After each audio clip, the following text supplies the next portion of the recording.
Саламатсыздарбы, урматтуу Чалкан медиа каналынын көрөрмандары, өлкөбүздө алынган акыркы сааттагы жаңылыктар менен сиздерди тааныштырабыз. Жарандык активист Дөөлөткан Кабыкова президент Садыр Жапаровго кайрылды. Ош шаарынын активисти Дөөлөткан Кабыкова президент Садыр Жапаровдун Фейсбуктагы Садыр Жапаровдун тайпасына билдирме калтырып кайрылуу кылды. Кайрылууну сиздерге сунуштайбыз. Урматтуу президент Садыр Нуркожоевич, сизге Фейсбуктан кайрылуу жасашка эмнегедир күлкүм келчү. Ал киши окубайт да деп. Азыр эми ыйлагым келип жазып жатам. Сиз окубасаңыз жаныңызда жүргөн кимдир бирөө балким окуп калса, сизге жеткирсе деген ой менен. Менин жүрөгүмдү канаткан нерсе, биздин армияда эмнеге мынчалык дөөпөрөстүк өкүм сүрүп жатат? Генералдарыбыз эмне менен шугулданышат? Же алар атайын ушинтип армиянын айбирин төгүп жатышабы? Армия балдарды мекен коргоочу кылып тарбиялабай эле балдарды өлтүргүч, кыйнагыч функциясын аткарабы? Же бул жөнөкөй эле билбеген кыргыз жигиттерин духун өлтүргүч программасы бар жерби? Ал жерден духу, дене күчтүү, мекенди сүйгөн эр жигиттер чыгышы керек деп ойлочубуз. Эми ушунча балдардын инвалид болгону, өлгөндөн кийин эмне деп ойлошубуз керек? Инвалид болгон, каза тапкан балдар үчүн ким жооп берет? Мындай окуялардын биринде да бир офицер жооп бергенин укканыбыз жок. Армияда болуп жаткан былык иштер мекенди коргоо үчүн эмес, тескерисинче аны кордоо үчүн кылынып жаткан сайт. Сиз эмне деп ойлойсуз? Генералдар эмне деп ойлошот? Эң көп генерал бара өлкөбүзгө чиркен. Ушул группанын админдери кайрылуу президентке жетет деген үмүттөмүн. Армияда өтө коркунучтуу акыбалды түшүнүп турсаңар керек деп билдирген Дөөлөткан Кабыкова. Бир түндө жылдызга айланган Бегимай Турусбекова туулуп өскөн айылына концерт койду. Бир түндө интернет жылдызына айланган элдик талант Бегимай Турусбекова туулуп өскөн жери Казарман айылына концерт койду.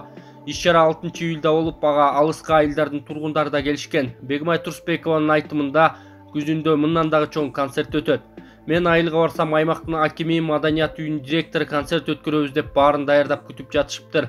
Бишкекте жүргөндө чалбай чыккан, Казарманга барганда эртеси эле концерт болду. 1 сааттан ашык убакытка созулган концертте кыргызча эки ыр аткардым. Калган ырлар англисче, французча болду. Эл көп келип каалоо тилектерин айтышты. Концертти уюштуруучулар күзүндө чоң концерт өткөрөбүз дешти. Буюрса мен дагы акырынан даярдык көрө баштайм. Репертуарымды өзүмдүн автордук ырлар менен толуктайын деп турам. Бишкекке барганда ырларды жаздыруунун үстүндө иштейм деген Бегимай Турусбекова. Эсиңиздерге салсак, 18-июнда Бишкектеги ынтымак 2 сейил багында Титаниктеги ырды жандуу үн менен ырдаган келиндин видеосу интернет айдыңында желдей тарап, көпчүлүктү суктандырган. Эртеси эле ал Бегимай Турусбекова аттуу айым экени белгилүү болгон. Молдокматов бийлик күчүндө турганда катуу сын айткан саясатчыларды кол менен санап койсо болот. Бийликтин ишин сындаган эриктүү саясатчылар аз эле. Мындай пикирин саясатчы Жеңиш Молдокматов Автор ТВ медиа порталына берген маегинде билдирген. Президент Жапаровго сын айтыңызчы деп саясатчыларга барсаңыз эч ким айта албайт. Анткени бийлик күчүндө турганда сын айтуу ар бир эле саясатчынын колунан келе бербейт. Ал эми сын айткан адамдар ошол учурда бийликке да, элге дагы жаман көрүнөт. Бирок учур келгенде ошол сын айткандардын ою чын болуп калат. Ошондо гана убагында айтылгандар туура болгонун эл түшүнөт. Биз 2 жыл мурун айткандар бүгүн чын чыгып жатат да. Азыр деле биз катуу кысым басымдабыз. Оппозицияда болуу оңой эмес. Биз президенттин көзүнө же кашына сын айткан жокпуз. Биз иштеген ишинин кемчилигин көрсөтүп жатабыз. Сын айтканда катуу айтыш керек, антпесең укпайт. Ал эми катуу сын айтуу үчүн ага эрк керек. Ал эми анда эрктүү саясатчыларды бүгүнкү күндө кол менен санап койсо болот деген саясатчы Жеңиш Молдокматов. Кыргыз элинин улуу алыптары Түгөлбай Сыдыкбековдун 110 жылдык, Советбек Жумадыловдун 90 жылдык мааракесине арналган чоң иш-чара өтөт. Мааракеде ат чабыш, жорго салыш, көк бөрү, кыргыз күрөш, кыз кулмай, дарыш, улуттук оюндары болуп, ал эми манашчылар баштаган ырчы чоочулар, акындар айтышы коштогон чоң салтанат өтөт. Маараке 22-23 июль күндөрү Ысык көлдүн Каркыра жайлоосунда.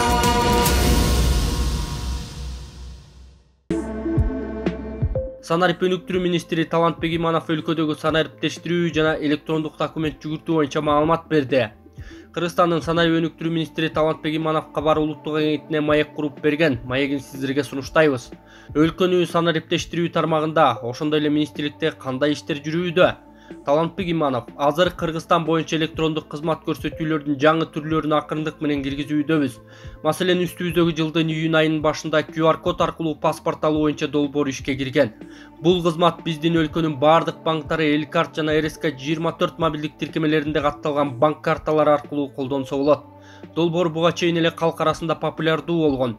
Калкты тейлөө борборлорундагы чексиз жана узун кезектерди абдан жөнөкөйлөткөн жана азайткан кыйла ыңгайлуу кызмат. QR кодду колдонуу менен төлөм жүргүзүү үчүн колуңузда интернети бар смартфон болушу керек. Мобилдик тиркемени ачып, QR код белгисин басып, квитанциядагы QR кодду сканерден өткөрүп керектүү суммага төлөм жүргүзүү керек. Бирок биз муну менен эле токтоп калбайбыз. QR код менен төлөө менен кызматтардын тизмесин кеңейтүү боюнча иштер улантылууда.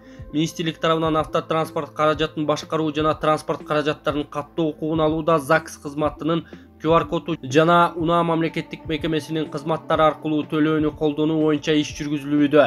Ошондой эле жакында эле 27-июнда түндүк МИ сот департаменти менен биргеликте сот аткаруучулар аркылуу карыздардын бар жоктугун текшерүү боюнча жаңы сервисти иштеп чыгышты.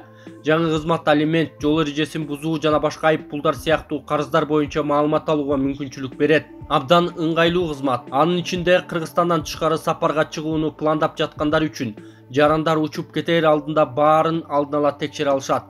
Кызмат электрондук кызматтардын мамлекеттик порталынын бардык колдонуучулары үчүн жеткиликтүү.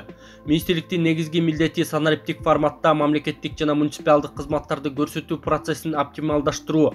Муну менен кызмат көрсөтүүнүн сапатын жогорулатуу жана жарандардын мамлекеттик башкарууга канааттануу деңгээлин жогорулатуу. Маселен, биздин министрликке калктын кайрылуулары келип көп түшүүдө. Алар көбүнчө калкты тейлөө борборлору тарабынан мыйзам бузуулардын системалуу мүнөзүнө, мамлекеттик кызмат көрсөтүүдө алардын мыйзамсыз аракеттерине, калкты тейлөө борборлорунун кызматкерлери тигил же бул маселени чечүүгө акча алып жатканына көңүл бурушат.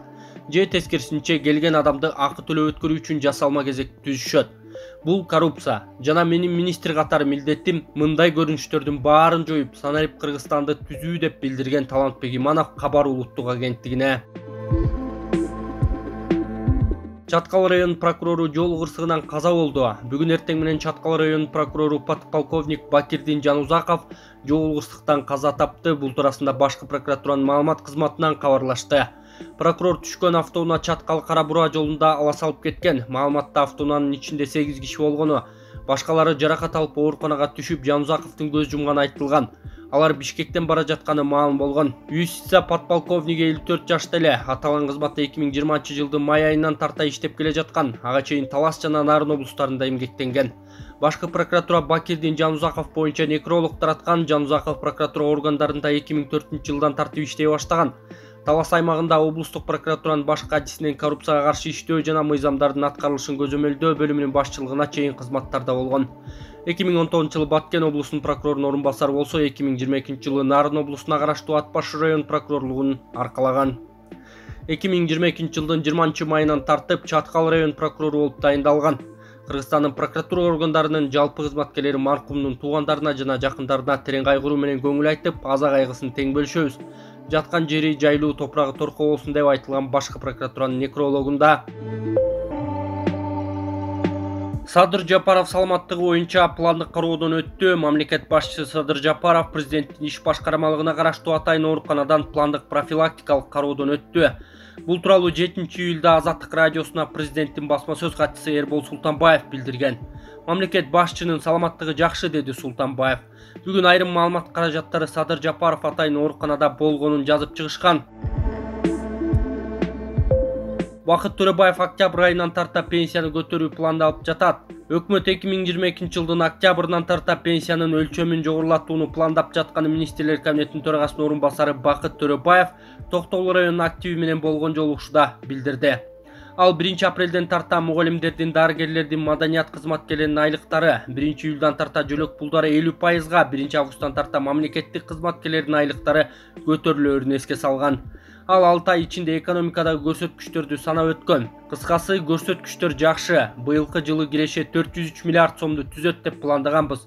Божомолдор боюнча жыл аягына чейин бул көрсөткүч жогору болот, деген ал. Учурда өлкө боюнча пенсиянын орточо өлчөмү 6340 сомду түзөт.